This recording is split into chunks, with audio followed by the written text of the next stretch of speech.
Greetings and welcome. I am so pleased to be here with you today to moderate a session really with one of my all-time favorites, Jeff Gardner. I am Ranji Nagaswamy. I'm a Yale SOM grad from the class of 1986 and had the pleasure to serve on the SOM board, thanks to Jeff, when Jeff was our dean. Jeff, of course, today teaches a couple of courses on the global economy at SOM and has been our dean in prior years. He was the Undersecretary of Commerce for International Trade in the Clinton administration, and before that, an illustrious career on Wall Street, at the Blackstone Group and at Lehman. This is the fifth of Jeff's books on global economics and politics. He is widely published in terms of essays in the New York Times, Journal, FT, Harvard Business Review. Jeff, welcome. Such a pleasure to have you today. Thank you very much. It's a great pleasure to be here. So let me go back to your whys. Why did you write this book? Well, I always wanted to write a case study that had real broad implications. And I was thinking, how could I do that? Because most of my books have been on really big, broad themes. And I was vaguely familiar with this one weekend in August in 1971, in which the Nixon administration made the very momentous decision to sever the link between the dollar and gold. And I started to look into it and realized that, well, this is a case study. It's one weekend. I can get really deep into it, but it has enormous implications. And in fact, I didn't quite realize how broad the implications were until I was halfway through the book. But I picked it not only because it was a case, but because it was a story that linked public and private interests. And, I have always been attracted to that intersection where markets and government come together. That was the reason actually why I went to SOM. And that has always been a good part of my affection for SOM. That intersection is very, very important to me. And so I saw that this was it. And so it became a very engaging project. So bring us back to that history then, to the economic and geopolitical history that you write about so vividly. And in particular, why such a drastic measure? Okay, well, I'm going to take a minute or two just to trace this. But the background is that in 1944, right towards the end of the Second World War, the Allies got together at Bretton Woods, a town in New Hampshire, and they constructed the framework for a new global monetary system. The war had shattered what had existed before. And so they had this rare luxury of saying, how can we establish a new system? And how can that system avoid the last one we had, which was the 1930s, in which there was an enormous amount of protectionism and sort of destructive competition. And at the heart of this new system was that the dollar would be the world's central currency and that it would be backed by gold. And it was a very fixed ratio. $35 would buy 1 ounce of gold. And all through the 50s and the 60s, this link was very tight. And as a result, the global economy really prospered, because here was the essence of stability and the essence of predictability when it came to price. And so you had this miraculous recovery on the part of Western Europe and Japan, and you had unprecedented prosperity in the US And it was middle-class prosperity. It's not what we have now with the extremes of income and wealth. It was very, very middle-class oriented. And so this system, this dollar gold system, dollar gold standard, worked extremely well. So you might ask, why in the world did Nixon basically take a wrecking ball to it? So what I write about is the weekend in which they made that decision. And it was a decision that was based on several factors. One is that in order to keep the dollar gold standard intact, it was very important that the US follow economic policies that basically made the dollar really credible. And towards the end of the 60s and the early 70s, in large part because of the Vietnam War, we started to experience a lot of inflation. And so everybody who was holding dollars around the world, and they were happy to hold dollars because they always thought there was an alternative. They could change it into gold. But they were watching the purchasing power of those dollars decline because of inflation. Second, the US started to run into major competition from Japan and Germany, which had never seen before. And we were beginning to experience trade deficits, which made the government say, wait a minute, the dollar's too strong. We fixed it to gold at a price that was right in 1944, but it's not right today, and we have to figure out a way to devalue the dollar. And third, and maybe this is the most important thing, there really was a feeling in Washington that the post-World War II system or the post-World War II era was over, that the US could no longer single-handedly hold up the world the way it had been. And with the Vietnam War coming to an end, there were huge problems at home to look at. Germany and Japan were becoming very strong. We wanted them to take more of our trade. We wanted them to take more responsibility for their own defense. A lot of the same issues that we have today. And so the Nixon team went to Camp David and said, how do we make this major adjustment? And they decided that the key to it was to delink the dollar from gold and allow the dollar to float. And they were sure it would float downward. And then they were going to fix it again, fix it to other currencies, but at a lower level. And, you know, I'm saying this in a very dispassionate way, but it was a major decision with enormous ramifications because first of all, it was made in secret. Second, there was no consultation with anyone, and Nixon announced the decision on prime time on Sunday of that weekend.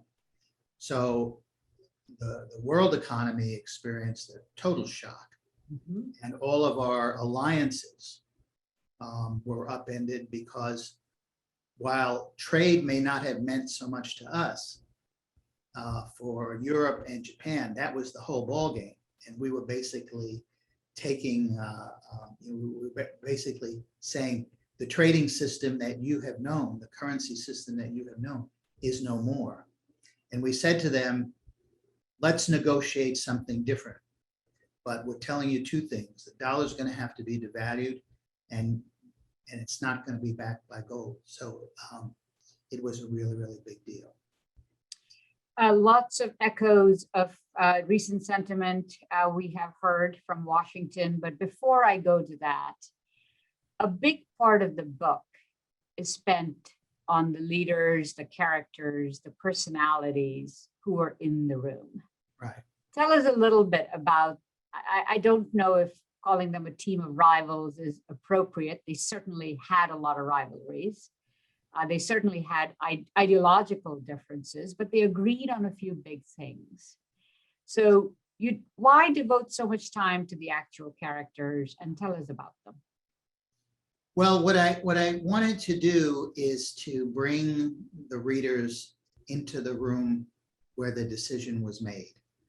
And I didn't know how to do that other than to really develop the characters so that you knew exactly who they were and you knew what they were thinking. and you knew what they were hiding. And so I do. The lead up is really an examination of several of the characters. And one of the really interesting things was how young they were and basically how unknown. Nixon, this was another thing. Most people hear the word Richard Nixon and they think of Watergate. But I wrote it, this was pre-Watergate. Mm-hmm. And Nixon was actually quite a skillful president. He had surrounded himself with people with very different opinions, but with enormous talent. And I would say people who are extremely public spirited. And I'll give you a couple of examples. One was John Connolly, who was the Secretary of the Treasury. Connolly had been an assistant to Lyndon Johnson. He was a very wily politician. He'd been governor of Texas. And Connolly would have been very much at home in the Trump administration. He was a strident nationalist. He couldn't have cared less about alliances. He was out to grab as much as he could on behalf of the US. And his motto was, let's screw the foreigners before they screw us. And Nixon put him in charge of all of this, but he surrounded Connolly with people of much different views. One of them was a person who nobody knew at the time, whose name was Paul Volcker. He was Undersecretary of the Treasury. He knew the structure of the international financial system inside and out. He actually cared a lot about the alliances. He cared a lot about the monetary system. He knew the dollar was overvalued, so he wanted to have it devalued, but then have it fixed again to other currencies and to gold. So he was a real traditionalist. Another person who nobody knew was George Schultz, who went on to be the Secretary of the Treasury and later Secretary of State, and one of the great public servants of the 20th century. But at the time, he had just been the dean of the business school of the University of Chicago. And unlike Connolly and unlike Volcker, he was a Milton Friedman type free marketer. And he thought fixing exchange rates to anything was a stupid mistake, and that the exchange rates were like any other commodity. They should respond to supply and demand. And then there was a young fellow named Pete Peterson, who was the only person from industry. He had been at a very young age, in his 30s, the CEO of Bell and Howell, a major high-tech company at the time. And Peterson had a different view than all of them. He thought currency relationships and trade policy were important, but nowhere near as important as investing in ourselves. And so he advocated big investments in future technology and big investments in human capital, training the workforce, preparing the workforce for an era of high technology. Now, remember, this was 1971. Mm-hmm. And then there was Arthur Burns, who was the head of the Fed, who strangely enough didn't think that fiscal or monetary policy could really slay inflation, but that the cause of inflation was wage price negotiations, and that the unions were driving up wages. Companies would then increase prices. Unions would again drive up wages. This wage price spiral, he thought was pernicious, and he advocated wage and price controls. So you had all these different views swirling around.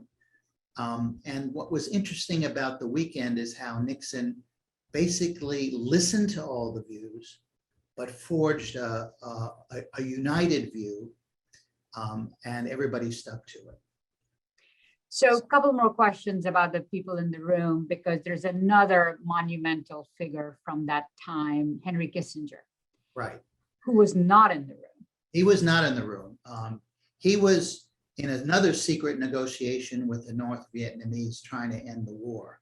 Mm-hmm. But after Nixon made his decision, the US allies were in such disarray and they couldn't believe, first of all, they couldn't believe they weren't notified in advance.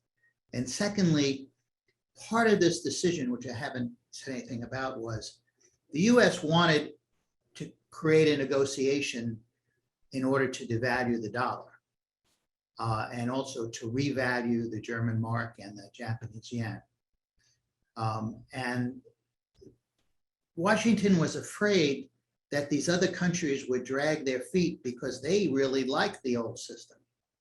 And so as part of the announcement, Nixon said that we would put a 10% tariff on everything coming into the US, which was like a baseball bat to the head of these countries because they were terribly dependent on the US for their prosperity. I mean, they were exporting like crazy. And so Kissinger was called in to basically tamp down the anger of the allies. And this was, I mean, the US always wants to have allies, but remember, this was the heart of the Cold War.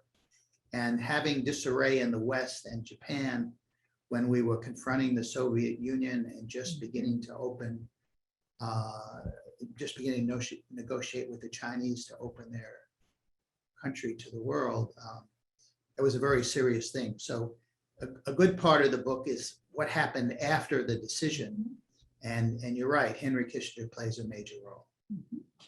Before I move to the aftermath, it is so striking to me that 20 years later, had this been the situation, you might have very well been in a room like this.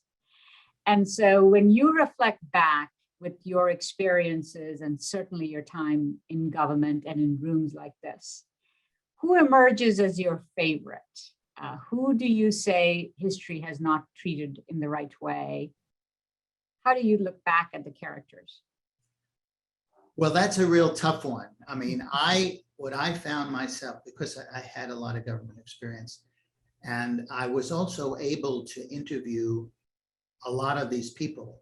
I mean, it's a really sad thing that they have all died since I interviewed them. But I interviewed Volcker at great length. I interviewed Schultz at great length. And there were several staff people in that meeting, and I spent a lot of time with them. And then there were a number of people in the administration who weren't there, but knew what happened, knew the people in the room. And I found myself very sympathetic to all of the men, and they were all men. I mean, if you look at the cover of the book, it's, look through eyes today, it's really sad. It's all white men. Wouldn't be that way now. But they, I think, faced a very big challenge. They were moving from one era to another. They were trying to foresee what changes were down the road, and they had a lot of ideas. There'd been some major studies done, but these were very smart people, very experienced people, and they knew enough to know how much they didn't know. And my experience in the government was maybe less traumatic, but very similar, and that is, you know that there are a lot of things you don't know. You don't have time to learn a lot of it. And you're also aware that there's so many different issues that are connected, and that one decision has reverberation somewhere else. And it's, at least for me, very frustrating because you can't understand all of it. And I think everyone in this room, felt that way. And so I was kind of admiring of that they accepted it and they did the best they could. If I had to pick one person who I think was the most prescient, and that was Peterson, because I think what he saw was how technology intensive everything would become. And he really envisioned a rapid acceleration of the technological advancements and the dislocation this would cause in our own workforce. And, you know, I had all his reports and all his, and a lot of dialogue that was recorded. And if you spun that out today, it would seem so current and so relevant. And he said something else, which I kind of warmed up to, which is we spend a lot of time blaming other countries for our problems. We say they don't trade fairly. We say they, you know, too much government backing for their firms. But we don't invest enough in ourselves. Mhm. I think we are very capable of competing with different systems, and you know, having a competitive edge that is much sharper than we do. But we don't really, we take for granted somehow that's going to happen in the U.S. without, I think, without having more deliberate strategies. So Peterson was right on top of all that, much more than the others. So Nixon delivers this massive shock to the global economy and to America's political alliances. As you think about the aftermath, did he create a good crisis? Was it the right decision? Well, I spent some time in the book on the critiques, and there were a lot of very smart people saying what a mistake it was to do this unilaterally, to do, you know, to kind of make the decision in secret, unilaterally declare a new era, and then force negotiations with a kind of battering ram. The battering ram had a couple of elements. One was Connolly himself, who was really tough and basically didn't have a diplomatic bone in his body, and the fact that we had put on a tariff. Mm-hmm. But, you know, the more I thought about it, the more I realized that sometimes you have to be really forceful, and sometimes if you consult too much, the whole thing falls apart. And all the more so because we were dealing with the global market. And had there been a prolonged negotiation, or had there been the telegraphing of what we were going to do, the markets we very well could have had a major global financial crisis. So, you know, it probably was the only viable way to force change, which was to unilaterally announce it and force a negotiation in a short period of time. It doesn't sound very satisfying, but it is, I think, a real world solution. And those negotiations took about 3 months, and they ended. They started in late August. They went through December, but in the end of December there was agreement on a new monetary system that devalued the dollar, revalued the yen and the German mark, and gave currencies a little bit more flexibility, but they were still fixed. But there was no gold. Gold was totally phased out, and so the whole system was really based much more on confidence than on a metal. Mm-hmm. Before I ask my next question, just a note to the audience, if you have a question for Jeff that you would like me to pose, there is a button at the bottom of your screen that should say Q&A. And so please feel free to post any questions, and I will make sure that within the context of this conversation, your questions get answered. Coming back then to the book and the times we live in today, Jeff, in your journal essay where you summarize the book, and I hope everybody gets the book. If you can't, there's an excellent summary by Jeff himself in the journal. You describe that the U.S. economy may have reached an inflection point, not unlike the one Nixon perceived in 1971. Say more. Well, there are a lot of factors that are quite similar today to that.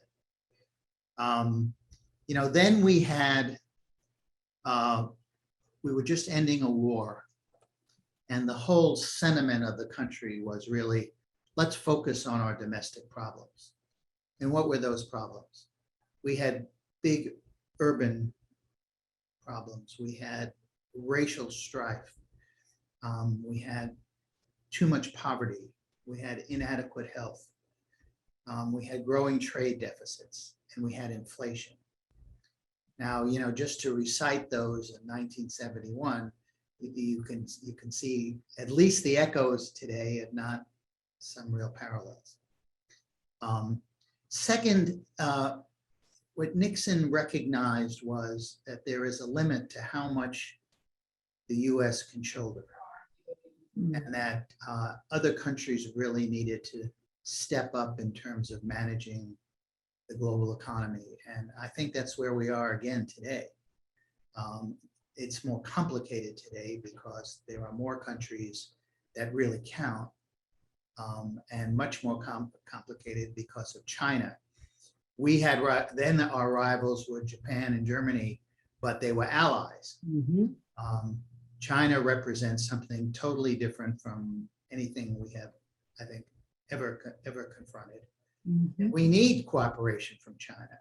So that this idea that the US can't hold up the world, needs partners, it now extends to partners who are very fierce competitors, who have different structures and even different value systems. But it's nevertheless a time of really big change. I think that what Nixon was confronting was protectionism and nationalism. Again, not only because of the end of Vietnam, but because of the trade problems we were experiencing. Well, certainly we're there in spades now. Then there was pressure on the dollar from the mark and the yen. Today, I see that the dollar is very strong. And by the way, one of the things that none of those men could have envisioned was that without gold and eventually with floating exchange rates, the dollar stayed as strong as it ever was. But I think that this era is going to come to an end, not tomorrow, but over the next decade. Because why is the dollar so strong? Why does everybody use the dollar? Well, one reason is network effects. They've been used to the dollar, and it's very easy to use, and everything is valued against the dollar. But I think that one of the big challenges is that the US has begun, or has been, resorting to economic sanctions as the essence of its foreign policy. And the Europeans and the Chinese, they want out from underneath this system. They do not want to be part of American-centered plumbing of the system, in which we exercise so much leverage as a result of just our own foreign policy interests. So I think that's going to be a cause, that is already a cause, for the Europeans and the Chinese to try to find a way around this. But beyond that, I think we are entering an era of digital currencies and cryptocurrencies. And I don't think anybody fully understands, I certainly don't, the full implications here. But to me, this is the beginning of a new era. I'm certainly not saying the dollar will not be a key currency, but I think we're going to enter a world in which it won't be necessarily the euro or the Chinese RMB that we're in competition with, but it's going to be with other currencies that we can't actually envision quite yet, and in a financial system, the plumbing of which is going to be much different, much more based on blockchain. I'm out of my depth here, as virtually everybody I know, but I think the key issue is this. The US dollar has been strong in large part because people had confidence in US institutions and the rule of law. They thought that an independent Fed, a reasonably competent SEC, the way our laws are made and interpreted, all of this makes for a much stronger currency. Nobody worried about getting their money in or out of the US. Decisions were made in a fairly transparent way. But I have a real fear that our institutions are, for the most part, in big trouble. And that has not to do so much with whether there's an independent Fed, but it has to do really with the Congress. And here is the biggest difference between 1971 and now. Nixon, obviously a Republican, he had to deal with a Democratic Congress, heavily Democratic, but he could do it because there was a big center. There were liberal Republicans and conservative Democrats, and Nixon could basically court them, and his policies were widely, with the exception of Vietnam, they were widely supported by the Congress. There was a real consensus. And when he announced, for example, the severing of the dollar and gold, he had the whole Congress with him. I just can't imagine our taking any decisions today like that. And that's almost an understatement. Mm-hmm. So I put it another way. I think the biggest threat to the dollar going forward is January 6th and all that it represented. And herein is I think we face a new era, but we face it with tools and with an environment that is far less conducive to change, to smooth change, to enlightened change than what we had 50 years ago. Jeff, that is an important thread because as a market participant, someone who's in the markets every day, there is a lot of focus, and I even see them in the Q&A for you, related to cryptocurrencies and the volatility that they might imply, the rise of China, and then the preoccupation with the level of debts that in the US certainly that are viewed as potentially inflationary. Right. But you are really turning to the political division and unrest and the threat to institutions. Yeah, I think when we look back 25 years from now, January 6th will be the inflection point, the point at which the rest of the world really began to wonder, and with great reason, as to whether or not the country can hold, and whether or not the decisions are going to be rational, and whether our foreign policy is going to reflect only the divisions and no real long-term perspective. Just to go back to 71, this was amazing. You had Connolly, who was this strident nationalist, and you had the whole Nixon team with a very tough unilateral approach, changing the monetary system. But as you could see if you read the book and all the underlying thinking, there wasn't, with the exception of Connolly was an exception, all the others, there was no contemplation that we didn't want an open world economy with more trade and more capital flows. Everybody agreed on that. They wanted to change, they wanted to make an adjustment in the middle, but the vision was there. And there was no contemplation that the US shouldn't have strong allies in Europe and Asia. We were rattling the cage, admittedly, but when Kissinger was reeled it in, you could just see that he and Nixon were determined to bring the allies back and to do a lot of things with them and for them, so that the kind of the global setup stayed the same. And they could do all of that because there was a consensus in the country that yes, the US should lead, but it had to have a lot of partners and not everything can be on our back. But the fundamentals, there was a consensus on the fundamental structure and on US engagement. I don't think any of that exists now. Let me turn to a question. Does anyone in modern public life, including at the Fed, have a strong incentive to maintain the dollar's value going forward? If so, who are they and what are their incentives? Alternatively, question in a few parts, do modern incentives such as alleviating record debt or underfunding levels, thinning inequality, now favor weakening the currency over time? Well, I think there are two parts to this. One is, do we want to have a strong dollar at the center of the world economy? And I say we have a lot of incentive for that. And the biggest one, well, there are two. I think one, it brings us a certain amount of influence in the world. People are using your currency.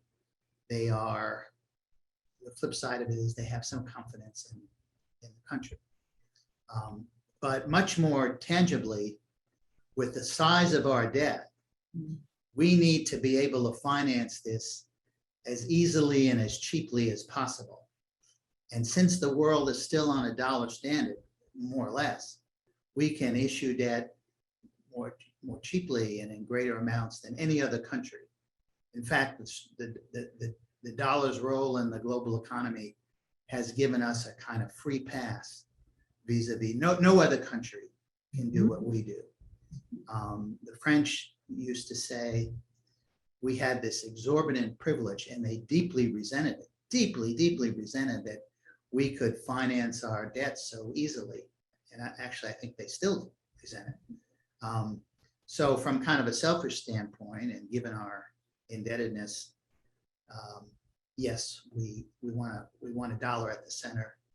Now, should the dollar be devalued? You know, I feel that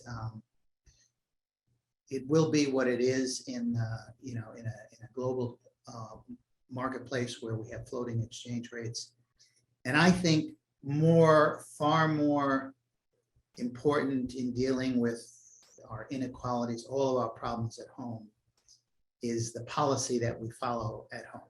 I don't think we have inequality because of policy decisions that were made. I don't believe that, well, let's take one example people use. Well, overpriced dollar sucks in imports and it accounts for a lot of unemployment.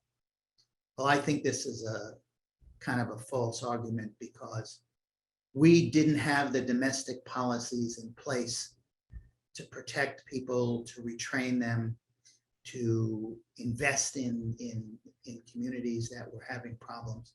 So we could have solved that problem very easily with policies. If we go back to what Peterson says, if we invest in technology and we invest in human capital, we have a lot of flexibility as to what kind of society we want. And blaming this on the dollar, I think, is a real mistake. So you do talk about how much policy the buck has passed to the Fed.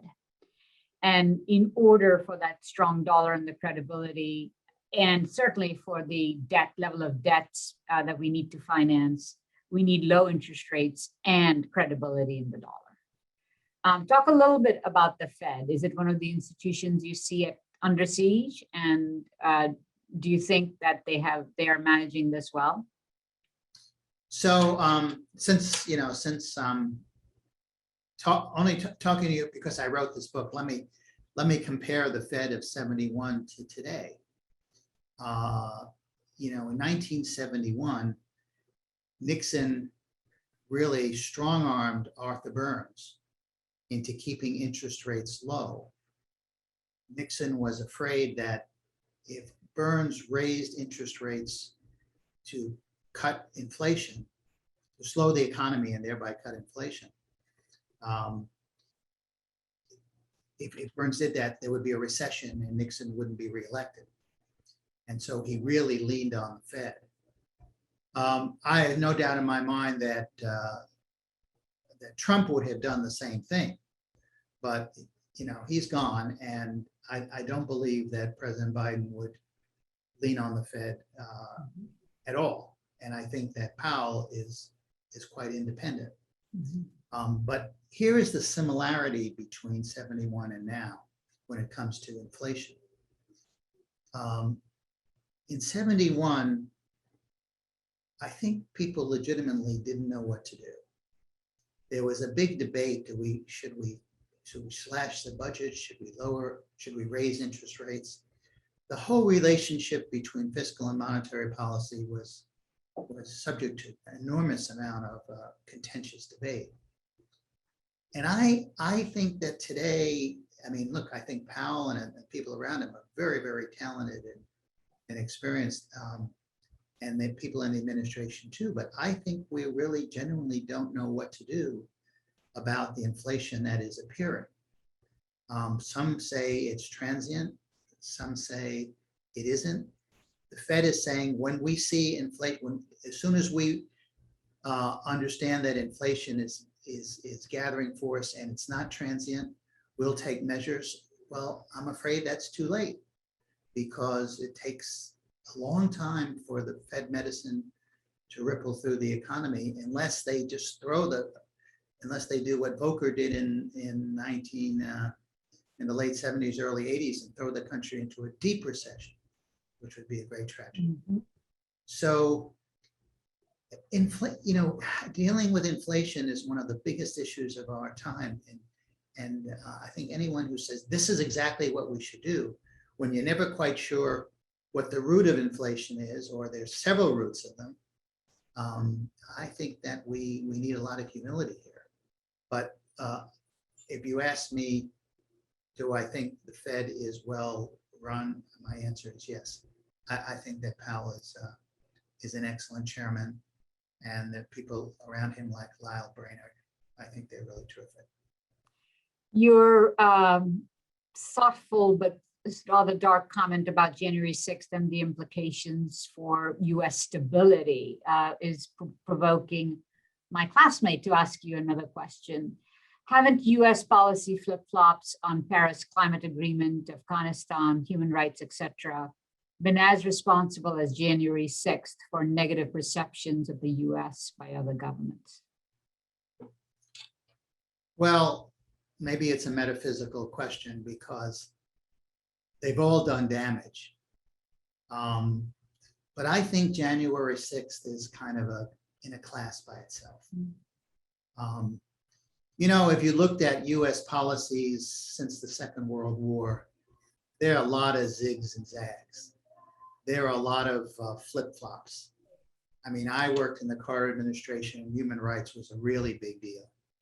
And I worked in the Clinton administration when we had a big debate over human rights in China. And we came down ultimately that trade was, when I was in the Clinton administration, when the Clinton administration started, we couldn't trade with China because of laws which said China had horrible human rights and that stopped the trade. And when I got there, we debated it and we dropped the link. And so we started a trade with China. It was a big flip-flop. And I think you could go to any administration and you could see real shortfalls in policy. Mm-hmm. But that is a result of a big country with a lot of different views and presidents who come in with different policies and bring their own people. That's kind of the American system. And I think most of the world, even if they hold their nose a little bit, they understand. But nobody understands mm-hmm. how you could basically have an insurrection on about an election itself. Mm-hmm. And how so many people, even after the insurrection, still debate the legitimacy of the election. Once that cat is out of the bag, and with no notion how we're going to deal with this going forward, I think this is the biggest. I think this is the biggest stain on the United States, mm-hmm. and we had some big stains, but this is the biggest one in the last 50 years. It is hard to have this conversation and not spend a little bit more time on China. And so let me ask you one of the questions we have. What do you foresee regarding the rise of China vis-a-vis the United States in 10 years, 20 years? What would you recommend the US do to meet the challenge? Yeah, this is a real tough one. So many people who are focused on this, but I would say this. I think it would be a real mistake not to find or really try to find ways to cooperate with China. That's not going to be in every area. But I think that, and Biden, I believe, is doing this, if we could get Europe on our side and Japan and perhaps South Korea and Australia. In other words, if we could build a solid wall of allies in Europe and Asia, we would have a lot more influence on China. We're not going to change China, but I think in a lot of the trade arenas, for example, if we built up the World Trade Organization and we would have a real majority view, I think that would really get China's attention. And that a lot of the things we object to, the sort of the state subsidies, the big state subsidies, the theft of intellectual property rights, we would have a lot of leverage. We're not going to have it on our own. So I would say, let's not give up on the notion of working with China in the global system when we feel something is really wrong. Let's put a sort of full court press with a lot of countries on our side. Even then, things are not going to be smooth. But what I worry about is their domestic sentiment that is growing, that China is an enemy, period, and that we should enter another kind of Cold War and attempt to freeze it out. One, I don't think it's going to work. And secondly, I think it's the wrong thing. We're not going to deal with with climate change. We're not going to deal with pandemics. We're not going to deal with cyber issues without having China involved. So I'm much more on the side of let's redouble the efforts to find common ground. Jeff, do you think a global consensus can be had in relation to that, especially with China being destination markets for so many exports from Europe and other places? Well, I think we can. I don't think it's going to happen overnight. We tend to think, let's have a summit meeting and get agreement. That's not the way it's going to work. Mm-hmm. But I think in Europe, they move more slowly, but they are recognizing too that the sort of state subsidies of China for China's industries are really going to damage Europe in the long run, and that they will find themselves without any industries. I think it's really dawning on them. So, can we get agreement on everything? No. Can we get agreement, let's say, on this subsidization issue? I think so. Can we get agreement on dealing with climate change and how China fits in? I think so. Can we get more agreement on dealing with global public health issues? I think so. Mm-hmm. But the time frame is not 2021. It's the next 5 or 10 years. Mm-hmm. Mm-hmm. I want to turn to something that has been a theme throughout, but we haven't directly spoken about, which of course is globalization. So in many ways, 1971 could be regarded as the inflection point that unleashed 50 years of free trade, no capital controls, free capital. You referred to both Pete Peterson's visionary, the report on competitiveness, which, by the way, I have now downloaded because I do think I agree that was really compelling in terms of his vision for what a freer world without trade barriers could mean, but the need to really develop technology as an industry, like a little bit of an industrial policy prescription, right? So including worker training as a part of that. So have we failed? When you look at that test of the inequalities that this system has now created, or where do you come out overall on globalization? Well, let me put it this way. I think that the decisions that were made at Camp David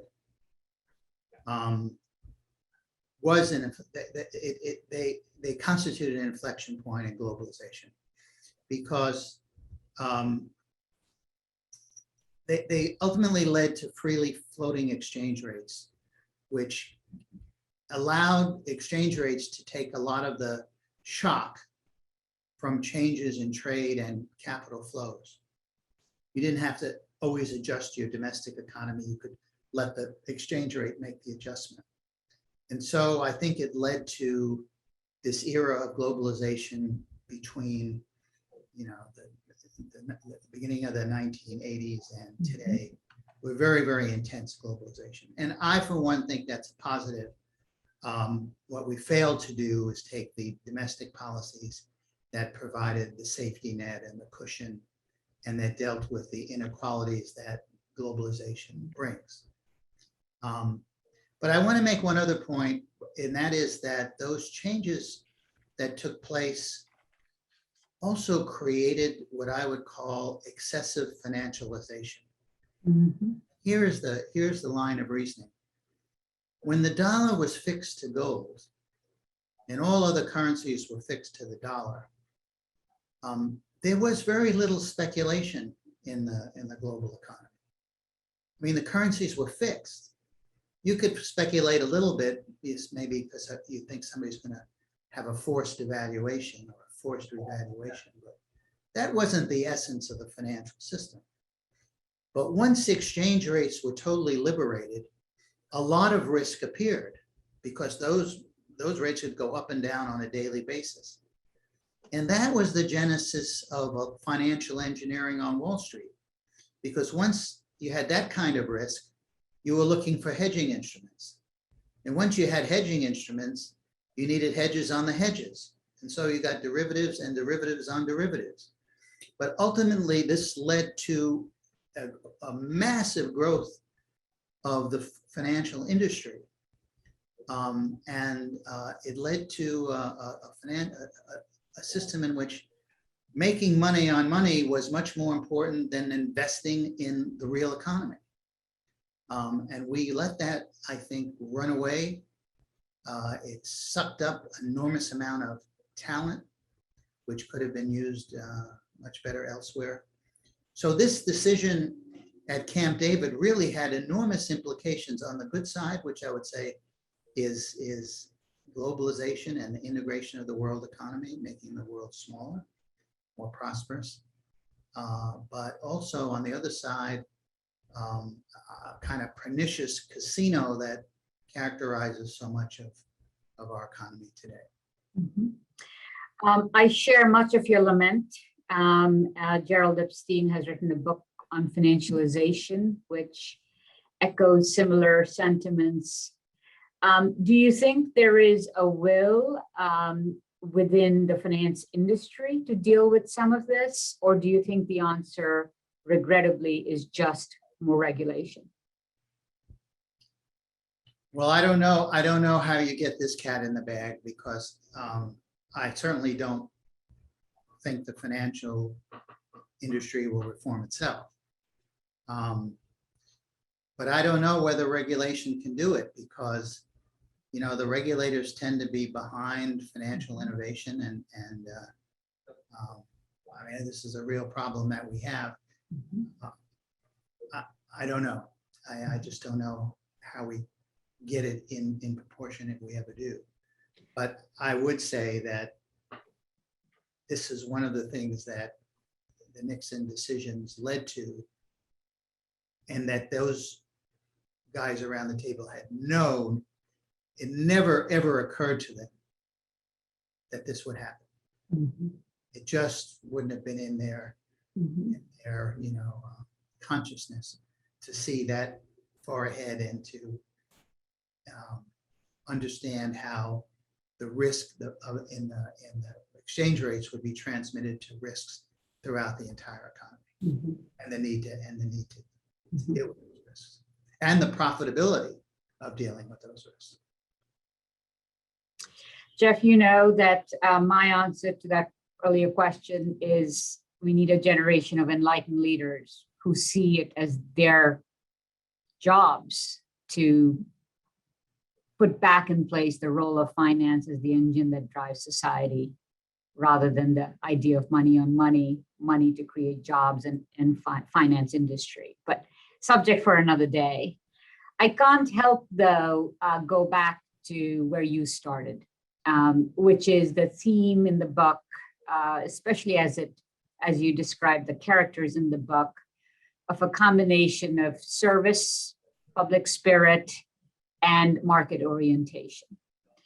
So in the last few minutes that we have, speak a little bit about your hope for SOM. You are present in the classroom right now via Zoom, but I'm sure soon to be back on Whitney Avenue. I hope so. And speak a little bit about that founding purpose that really brought so many of us, present company included, to campus, and your hope for that to be a solution to some of the things we've talked about.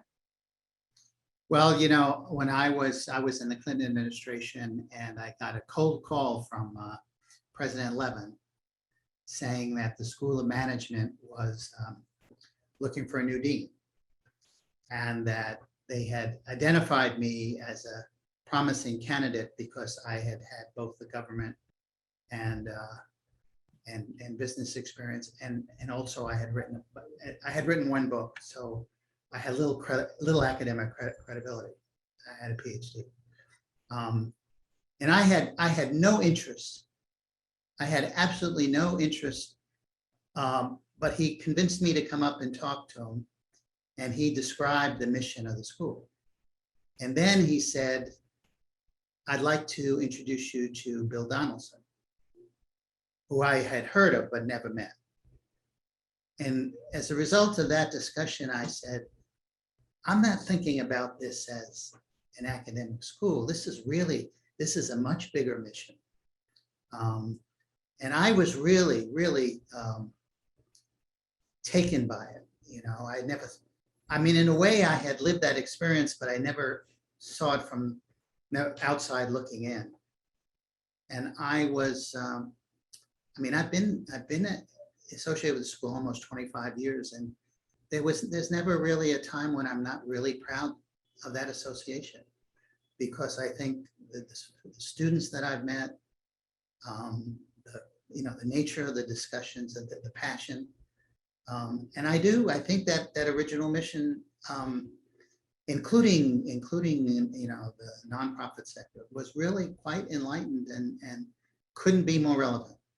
It simply couldn't be more relevant. Every year I think it's relevant, but today it is exceedingly relevant, because it's going to take all three sectors to deal with the problems and challenges we face, and they're not going to be able to do it separately.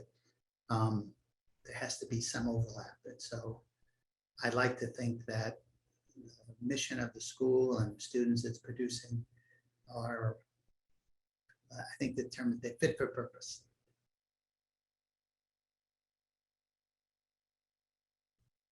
I can think of few people, Jeff, who are more qualified to have written this important book.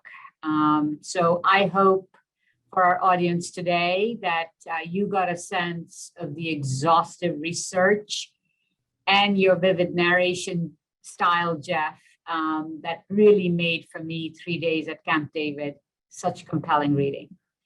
The book is on Amazon, and Kayla has or is about to post a link to how you can buy the book, which was released in early July. So with that, Jeff, a tremendous thank you. Lots of wishes for health to you and Ina, and hope you will publish your next book before she publishes her umpteenth one. But any last thoughts as we wrap up, just in the next, a quick minute to wrap up? Parting thought. Well, my parting thought is that this is a much more interesting story than I thought it was when I started. And that for people who are interested in how big decisions are made, how an era ends and begins, this is, I think, one way to kind of get a very granular understanding within the context of a much bigger story. So I enjoyed writing it, as I said, and there was a personal note in there. It wasn't a minute that I wasn't totally engaged. And it took almost 5 years. That was a Thank lot. you, Jeff.